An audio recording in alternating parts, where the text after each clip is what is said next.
The 2026 Hyundai IONIQ 9 is Hyundai's first all-electric three-row SUV here. And in this video, I'm going to cover the exterior, the interior, take it for a drive and see what it's like out on the road, as well as talking about the kind of efficiency you can expect and also the pricing and how it compares to its very few competitors out there so far these days.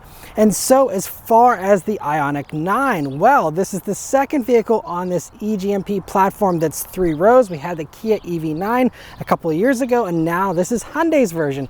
But this does have some significant changes from EV9 in addition to just the wildly different styling. We actually have a wheelbase that's 1.2 inches longer. The vehicle overall is 2 inches longer. And of course, again, the styling is just wild. I love the way this thing looks. I know it's very polarizing, not for everyone for sure, but man, oh man, I love how Hyundai takes risks, that they're bold, that everything doesn't look like a small, medium, and large version of the same design language. Everything is unique in this lineup, and I absolutely love it. No one else is doing it like Hyundai. And so anyway, up front there you see again that very bold light bar, but unlike everyone else doing just a single strip, we have all these segmented little lights, these pixel LED lights that they have. And you can also see some of those lower down there that are the actual headlights, but a really bold and also very aerodynamic front end without looking like a jelly bean, which is great. I mean, it's very impressive. Coming down to the sides here, this calligraphy trim also has these nice 21-inch wheels that look really cool, and there's even some fancier wheels on the calligraphy design trim, which is the absolute utmost trim you can get on these. But I also really enjoy these quirky wheel arches where they have some rounding to them with a line through it. It's just, again, very unique. And again, some people might hate it, but I just like that it's different. You also have kind of a teardrop shape to the silhouette of this vehicle here, where it's not quite as boxy, but it is still very tall. It's just that, you know, again, you can tell this was sculpted by the air for the best aerodynamics, but still it does give you a very normal SUV profile here. And then going out to the back there, very bold and exciting again. I think that, you know, whenever someone asked the designers how many lights they would like to do, they said yes. And so we have all the lights on the back of this thing.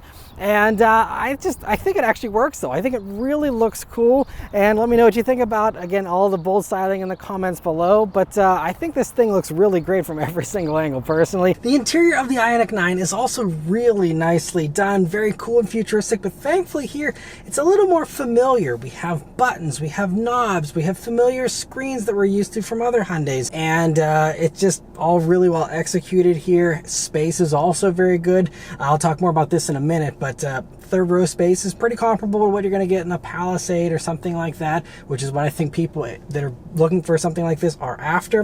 But anyway, first thing, sitting down in these seats, so you have these really nice perforated H-Tech seats. They're all H-Techs. That's as high as it goes. There is no real leather here in these. I'm sure that was just a choice they decided to make because these do top out in the high 70s, certainly leather territory, but I think they're just kind of going for a more green approach with the H-Techs.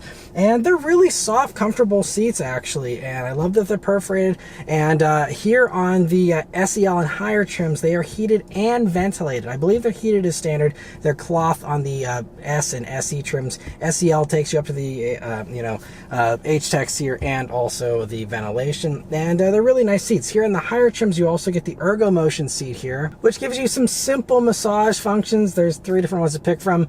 Not super crazy or anything, but appreciated nonetheless. And so nice to have that. And then moving on to the steering wheel here, that's another thing. It's heated on SEL and higher, and it's a really nice steering wheel. It has a great 9-3 grip. I like these little pods of buttons here. We see, again, same wheel on new IONIQ 5 and a couple others, but nice little paddle shifters here on the back of the wheel that actually change your regen. And you also do have this column mounted shifter here, which is really cool because not only is it a shifter, but it now combines the stop start button.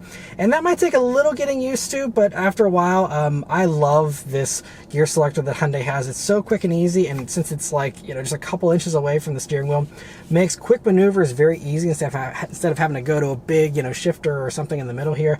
I actually love that. That's really great.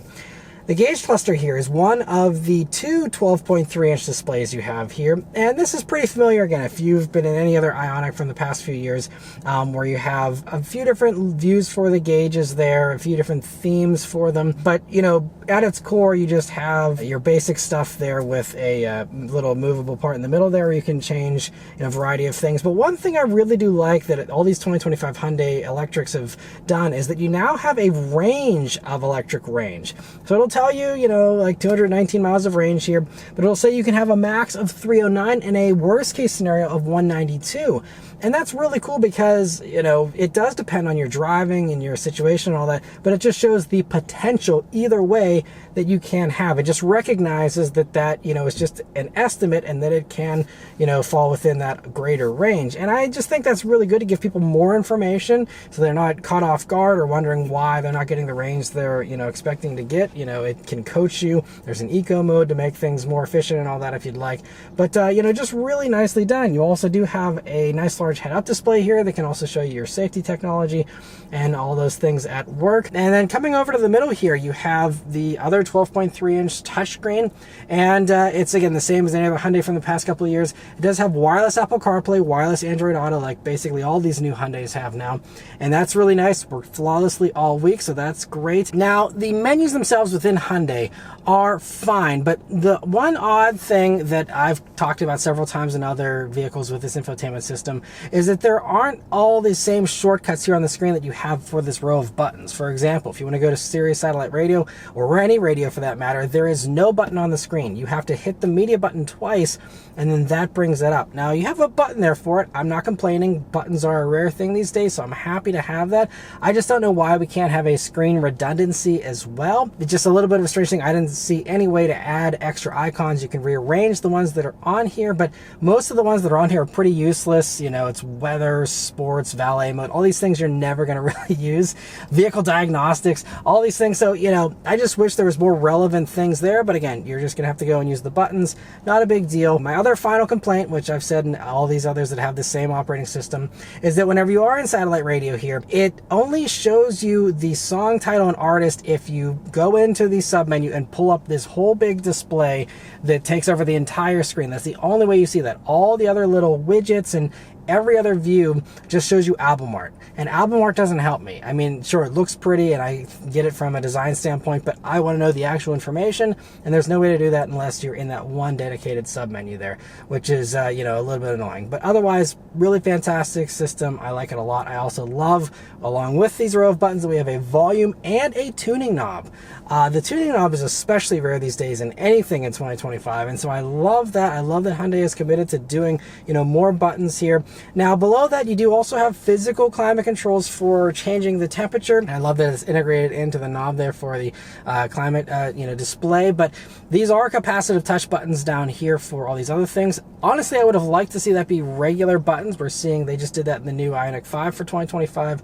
But this works well enough, I think. And, you know, just still, you know, you do have to look down at it because there's no feel there. But pressing them is still nice and easy, very responsive, and has all the nice controls right in there. And I'm glad we at least have them separate instead of having it baked into the screen like many others do.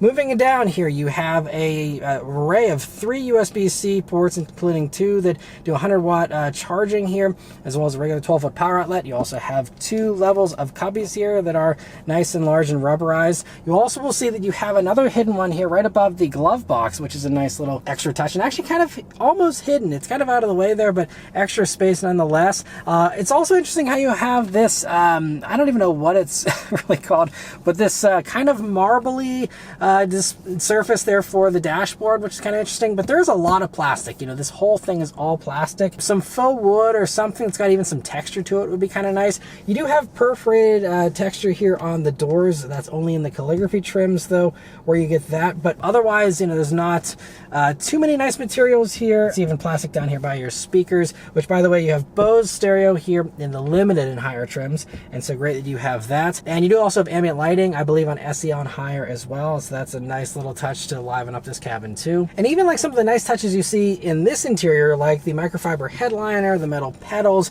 some of the soft touch materials, that is also only on calligraphy trim here. So even anything lower than calligraphy, you're going to have worse material quality in here as well. you know, it depends on your personality as far as how much that bothers you, but just keep that in mind. Now, as far as other storage spaces here, you do have your 2 cup holders, this little drive mode selector and quick button for your 360 camera, as well as a wireless charging pad. And you'll see you have a center armrest that is softly padded, but does kind of have a hard seam here that is usually where my elbow lands, so it actually hasn't been too comfortable to put my arm on here this week, honestly. But you open that up here, and you have a pretty nice deep cubby there, and you know, it does have a removable tray, so that can actually go through down to the lower part there if you want. That lower part you're seeing there, though, actually is mostly beneficial for the rear seat, where they have a drawer there that pulls out, and that's what you're seeing there. But it's nice that both front and rear passengers can access that. Rear passengers can also access this top part by this other lever here on the back. And so great that it's so versatile. And the other piece of versatility is that this whole entire thing can slide backwards, and then you have you know, even better access for those second row occupants if you'd like. So really great as far as that goes. Moving on to the back seat here in the IONIQ 9. So the second row is very nice and impressive. Good amounts of room there. And here in limited and higher, you get that relaxation seat there, which gives you the ottomans that go out, so you have leg rests there. You also, by the way, have those in the front, which is nice and relaxing if you are, you know, hanging out at a charger or just waiting for your kid or whatever the case may be. And it's nice to have those. And so the fact you have it in the second row is also really nice for road trips for anyone in the back there. But anyway, in limited and higher, those are heated and cooled second row seats, which is notable because even some luxury competitors still don't offer cooled second rows. So that is great, and a really standout thing here that Hyundai does. You also see they have full climate controls there. So I mean, everything is adjustable there from the rear, which is great. They also have air vents up there in the roof, and while you're looking up there, you'll see the panoramic roof, which you get here on limited and higher once again, and it's a really nice large one. But it's worth noting that if you don't go for limited, if you anything lower, you get no moonroof whatsoever. So it's either panoramic or nothing. There's no smaller one or anything like that. And otherwise, though, in that second row, you also have pockets in those doors. They also have nice sunshades there, which is a great touch, and just a good amount of space there. Now, going into the third row there, the one thing that I don't like about this is that because of the relaxation seats, you can't fling that second row seat forward as quickly as you can in like a Palisade, for example. So you press the button and it is automated, but it just takes a while. And so you got to stand there and wait while it slowly inches its way forward, gets out of the way, and then you get access. It's pretty slow. Now, thankfully here with the captain's chairs and these higher trims, you probably can just walk through the middle there a little bit easier. But you know, whenever you are dealing with the lower trims that don't get the captain's chairs, which by the way is anything under limited and higher, you have to get the 6-seater configuration. So keep that in mind. So SEL is going to be the nicest trim if you want 7 seats in this thing. So hopefully that bench gets out of the way a little bit quicker because it's a simpler seat, but for these, you know, ones, it's just not ideal. But once you are back there in that third row, it's a pretty decent amount of space. Again, pretty similar to Palisade, I'd say within an inch or so. It might feel a tiny bit tighter because in a Palisade, I believe I can fit back there with the seat all the way back as far as it'll go. With this, I don't really fit quite as well. You can see, you know, I can kind of position myself to make it work, but really you're going to want to ask that second row passenger to slide their seat up a little bit. And with that second row slid all the way forward as far as it'll go, then I have like an inch of legroom to spare in the third row. And I also still actually, by the way, have enough room in the second row, plenty of room to spare. And that's with me sitting behind myself being 5'9". So it's totally doable, I think, for everyone in the car being adults, as long as, again, that second row isn't slid back too far. And also in that third row, you'll see they have their own cup holders and USB-C jacks back there, but it is hard plastics, even in this calligraphy back there. So elbow rests and all that are going to be rock hard plastic. And again, at this one approaching 80 grand, you know, I mean, that would be nice to see a little bit of a nicer material there. And finally, going into the trunk here in the IONIQ 9, again, pretty comparable to Palisade, maybe a little less stacking ability because I think it's not quite as tall back there, but very comparable as far as length and width goes. You have the remote drop third row there you can have right with the buttons, and I believe that's a limited feature for that. And beneath the floor there, you have a little bit of space, but not a whole lot, but there's, you know, other power outlets and stuff back there. And, you know, a good amount of space for sure, you know, for this segment, I would say. And so yeah, overall, just really nice in here. And so yeah, let's start up and go for a drive. The IONIQ 9 has the usual Hyundai key, and here for the IONIQs, you have these almost like glow-in-the-dark colored kind of buttons here on a silver fob. And of course it is keyless access, keyless entry, and push button start. And in the top 2 or 3 trims, you do have digital key 2.0. And so you just leave the key in your pocket, hit the engine start button, and it turns right on. All right, so setting off here in the IONIQ 9. So the first thing you notice about this vehicle, I think the first thing that I notice actually is just how quiet it is. And obviously it's an electric vehicle, they're always going to be really quiet, so there's no big revelation there. The big revelation is the fact that even on base trims, we have acoustic laminated glass for not only the windshield, but also the first and the second row windows. And that combined with even like foam inside the tires, everything about this just feels significantly quieter than the average EV even, and it's really impressive. And also impressive that that comes on everything. A lot of times that kind of stuff's reserved for higher trims. Not the case here with this, which is really remarkable. And so, I mean, it's just an incredibly relaxed and serene ride as a result. We also have adaptive dampers standard on everything as well. And that's also another sophisticated thing here that helps to smooth out the ride here and change the damping forces as it deems necessary. And it all just adds up to a very luxurious ride. Now, you know, it's not Rolls-Royce soft. You can still feel, you know, little bumps in the road and everything. But you know, it is very refined, and I would say, you know, a step above, again, the average stuff out there. And certainly feels a little nicer even than EV9, I'd say. Other things here, so visibility is very good. You have a nice large windshield, pretty thin A-pillar, good view out of the sides with a nice large side mirror. View out of the back is also pretty good, especially whenever you have this camera rearview mirror, which I believe is only on Calligraphy, which is kind of crazy, but anything lower, you're gonna just have a regular mirror. And you'll see whenever you do have the regular mirror, that works fine too, as long as you don't have those headrests there or people in the third row where it might get a little more blocked, and that's why the camera mirror is really nice to have. But other things here, so just cruising here on a nice little back road here. Again, it's just very responsive, you know, very easy to drive. It doesn't feel too big, you know. I know this is a large vehicle, and sure, it feels larger than an IONIQ 5 or something, but it's not so big that I feel intimidated behind the wheel. It honestly even maybe feels a tiny bit smaller than even a Palisade. You know, you also have nice brake response here. Very well blended brakes too, where there is no weirdness to it like you get with some other EVs. It's predictable, it feels the same every single time, and it's nice and strong and reassuring.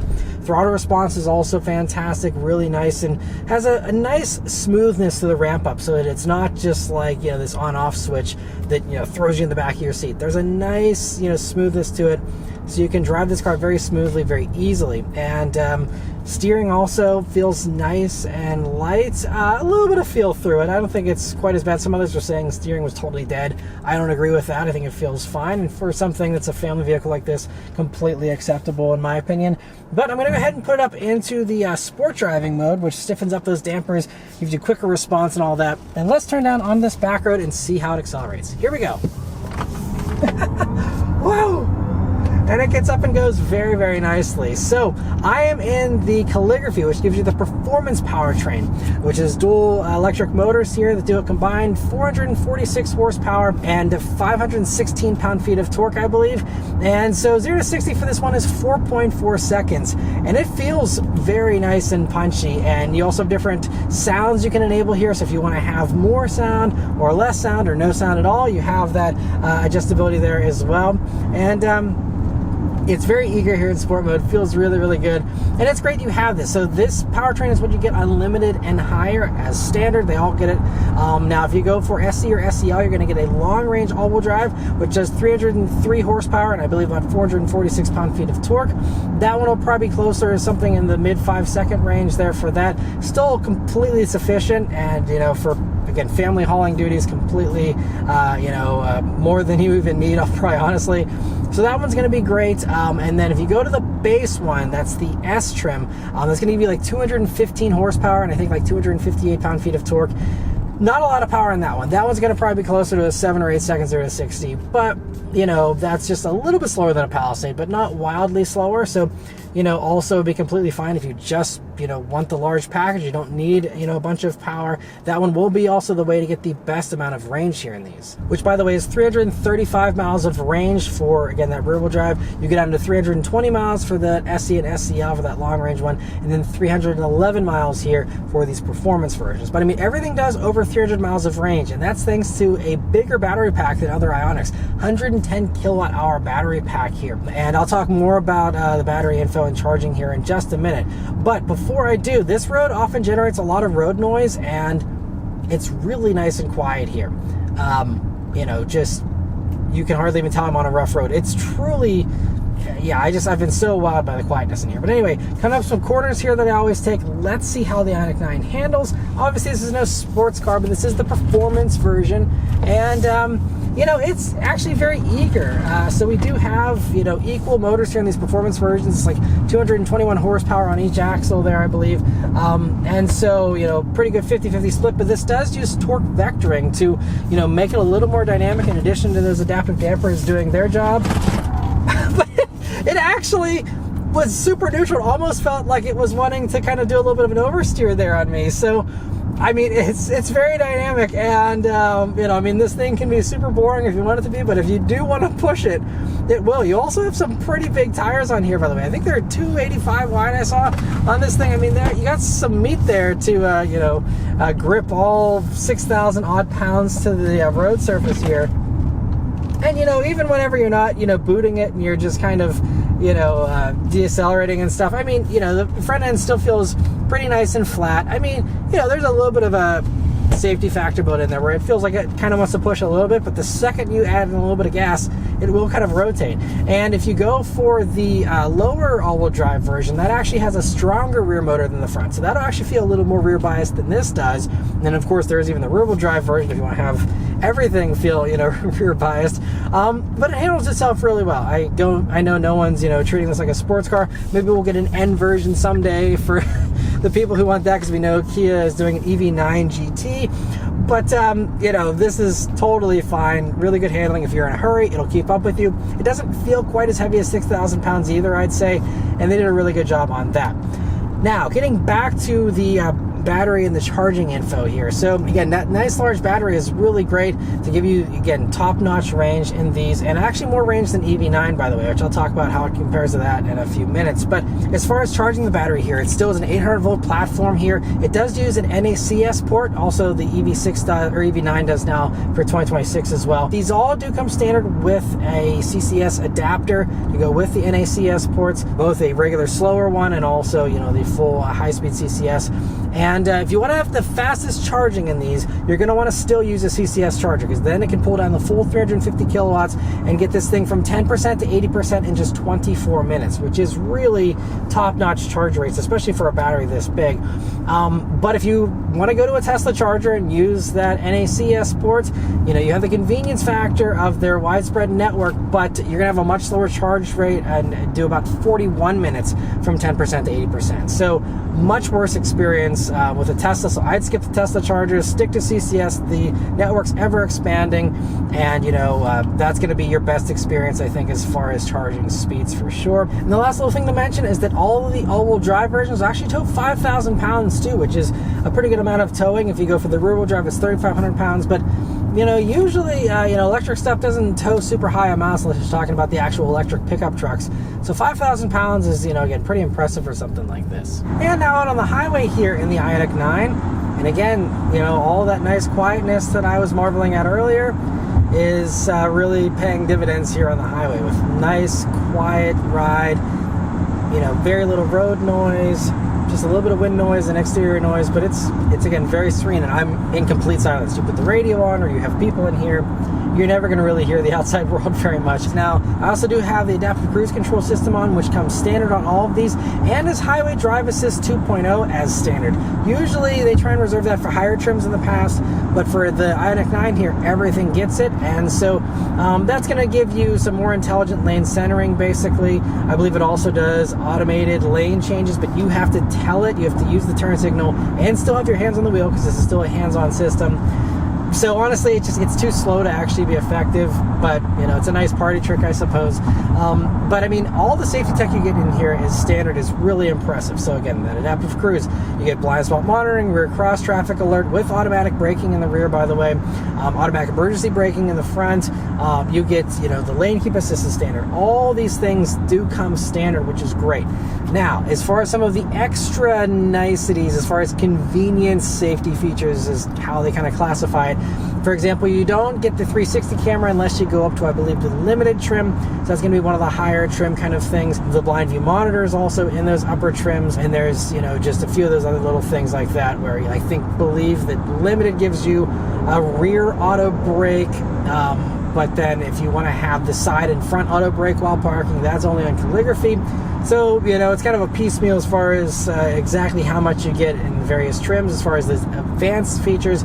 But again, you do still have some very advanced stuff in the base ones, like, you know, with blind spot avoidance, you know, so you actually have like the ability, if you are lane changing into someone, it'll automatically swerve the other way and kind of prevent you from doing that, you know. So there are some of those, you know, more advanced things that it does do here. And it's even nice how, like, on the head-up display here right now, it's showing me I'm going around a corner and I'm letting it kind of do most of the steering, just kind of hovering my hands on the wheel, gently resting them here. And it is doing really good steering. I think hopefully they've just, you know, improved this little by little, because past Hyundai and Kia and even Genesis systems have allowed me to go over the lines when I have had this system activated. This one has been flawless all week so far. You know, so I'm hoping that every model year that passes, they get better with the software and all this. And so I'm just happy this one's performing very, very well. And, you know, because of the great drag coefficient, hopefully you'll get really good range here, even out on the highway. And if you are someone that's interested in actual crash safety as well, Hyundai currently is, I think, the top company for 2025 as far as the most IIHS Top Safety Pick and Top Safety Pick Plus award winners. And beyond that, like, one other note here for this, for example, is that it does have the pre-tensioners and load limiters on the seat belts for both the first, second, and also the third row passengers. And that's been something that's really been hammering a lot of car companies with the second row, with the IIHS doing this new test to focus on rear occupant protection. And a lot of companies haven't had that. And so the fact that not only does this have it in the second, but also in the third row, kind of taking that extra step, going the extra mile, and putting that in even for those third row passengers, should give you really top-notch safety in all three rows in this vehicle, in addition to the other, you know, crash test, you know, safety, which I'm sure should be very, very good as well. We don't have ratings for this vehicle as of the time we're filming this, so to be determined, but I have every confidence this should be, you know, a top award winner. Now, as far as efficiency goes here, I am over about 100 miles here. Been getting 2.7 miles per kilowatt hour. And this is the middle of the summer when I'm filming this here, and did my usual mix of suburban around town kind of driving, a little bit of highway driving, not too much, but mostly just kind of that, again, suburban around town kind of stuff. And so, you know, I mean, for something this large, I'm pretty happy with that. I have seen lower for even smaller vehicles. And so, you know, again, I think those aerodynamics really do help. Now, the last thing to mention, though, is pricing and how it compares to its couple of competitors here. So, as far as pricing goes, these start at $60,555 for that base S rear-wheel drive version, and then this one, as tested, is right around $75,000 or so for this Calligraphy, and then you can go up to that Calligraphy design trim, one of the top trims there, and then you come in, you know, just you know, basically under $80,000, but very close to that. As far as how this compares to the competition, so it is a little more expensive than the Kia EV9, which is the main and really only competitor if we're just talking about three-row electric SUVs under $80,000. There's a bunch of stuff over that price, you know, Rivians and Teslas and now Cadillac Vistic and, you know, all these other things. So there are others, but, you know, nothing even starts, I believe, under 80 grand or right at 80. So, I mean, everything starts where this, you know, loads up at for its top version. So, you know, really an impressive amount of, you know, stuff for the money, I'd say. But EV9 does undercut this slightly. So they start about $4,000 less than this. Now there's less range and, you know, but a little bit less stuff in that, but, you know, pretty comparable. And, you know, it does start a little bit of a discount there. And you can, even if you load one of the EV9 GT lines up there, you're going to be about $2,000 less than this fully loaded. And EV9 isn't super fresh like IONIQ 9 is. So, you know, it's safe to assume that you're probably going to get a better discount on an EV9 from Kia than you will on a brand new IONIQ 9 from Hyundai. You know, so just keep that in mind. If you're flexible about the two, real world pricing should probably work out to be a lot better for EV9, especially if you're talking about lease rates and things like that. Again, your deal is going to be different. Everyone's deal is going to be different. So I have to judge these based off of MSRP. At MSRP though, you know, EV9 has a little bit of a price advantage, but not huge. And the fact that this, again, has a little bit more length than EV9 will probably make it even a slight bit more usable than the Kia as well. So, you know, just keep that in mind. But the Kia is really nice. It does do slightly less range. I think you're in the very low 300s for the best versions. I believe their faster version that uses this same powertrain is somewhere around 280 miles. So you do give up about, you know, 30 miles or so. Nothing significant, but just, you know, again, something to keep in mind there. If you want the best range possible, this is going to be the way to do it in this segment, hands down. Now, the only other wildcard competitor that I will also mention that does come in, you know, at a similar affordable price tag here is the Volkswagen ID Buzz. Now, that is a 3-row EV, but that is obviously a van. So I know that's not going to appeal to everyone, and I know especially ID Buzz, very funky, you know, retro, modern kind of styling and everything. But I just want to offer that because if you want electric and you want 3 rows, that is fantastic. I absolutely adore it. Obviously, it's an emotional, nostalgic kind of play in a lot of ways, but I had one for a week. I absolutely loved it. Now, that has less power, it's slower to charge, but you do have much more interior space. You have a way bigger 3rd row. You have obviously the acres of headroom that very boxy, tall profile provides.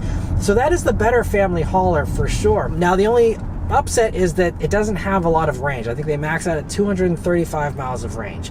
So you are, you know, especially if you're talking about the best version of this range-wise versus that, you're down like 100 miles of range. It's like 2/3 the range of what this does. If top range isn't a concern for you and 235 miles is enough, and you're not going to road trip it, or you're fine taking your time on a road trip and stopping to charge, you know, every 200 or so miles, I love ID Buzz, and it does actually come out to be a slightly better value. Now, it does start at $61,500, so as far as, you know, absolute base prices, you know, this does undercut it by $1,500, but the ID Buzzes come really fully loaded, and that base one gives you heated and ventilated front seats with a massage. It gives you the leatherette as standard. You get a bunch of stuff there as standard. And even if you go for a fully loaded version of the ID Buzz, you come out to only like $72,000. And those also aren't really hot sellers as of the time of filming this here in the summer of 2025. So that's another one where, you know, there's a nice large savings, you know, for that, really, for most trims. And then, you know, the real world transaction price will probably put that much less expensive than this as well. And yeah, you know, if it were me, and again, I wasn't going to be using it as a road trip vehicle, you know, at all or hardly ever, ID Buzz would definitely be my choice in this segment. It's so much fun. It puts a smile on everyone's face around you. It puts a smile on your own face just with the fun driving position and the way it drives. It's actually really well done, the ID Buzz. It's more than just a fun nostalgia trip. It's a truly, really well done vehicle, in my opinion. I absolutely adore it. And so for me, if I must carry 3 rows of people on a regular basis, that's also easier to get in and out of the 3rd row and everything with the ID Buzz. So hands down, I would go for the ID Buzz. But if you just, you know, want to stay to something that's normal SUV, you know, the Hyundai's fantastic here as well. All 3 of these are really good. There's no bad pick of the litter. But, you know, I just, my heart is drawn to the ID Buzz. But I still love this, and I also really love the styling of this. The EV9 looks cool too, but I think this, you know, really stands out. I have been turning some heads here this week in this. It does look so futuristic and cool, and is fun in its own way for sure. And again, that top-notch charge speed, top-notch range. I mean, there's just so much going for this, but really, again, just the quietness in this thing. Again, all these roads are usually so rough, and you can hear so much road noise in most of my other reviews. In this, you're probably hearing barely anything at all. So, yeah, overall, really love the IONIQ 9 here. They did an excellent job with it and highly recommend. So anyway, that's all of my thoughts here on the IONIQ 9. Let me know your thoughts on it in the comments below. Huge thanks to Hyundai for providing me here with this vehicle to review for you guys today. Please be sure to leave a like and subscribe to keep these videos coming, and I'll see you guys in the next one. Take care.